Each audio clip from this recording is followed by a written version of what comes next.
अस्सलामुअलैकुम दोस्तों, आप सब कैसे हैं? उम्मीद करते हैं आप सब ठीक होंगे। सब लोग पूछते हैं कि ट्विटर का लॉक जो है वो किस तरह आउट हो जाती है, लेकिन बहुत से लोगों को ये पता नहीं होती कि ट्विटर की लॉक कहाँ से आउट होती है और कहाँ से उसकी जो लॉक है वो आउट किया जाता है। तो हम आपको बताएंगे कि ट्विटर की लॉक जो है, आप ट्विटर पे जाएंगे।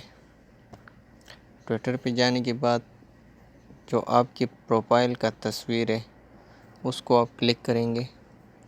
यहाँ जब आप क्लिक करेंगे तो यहाँ आपको सेटिंग एंड प्राइवेसी नज़र आएगी।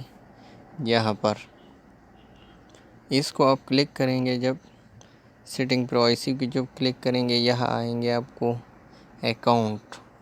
आप अकाउंट को जब क्लिक करेंगे तो सबसे नीचे आएंगे लॉक आउट। तो यहाँ से आपके ट्विटर का लॉक जो है वो आउट हो जाएंगे।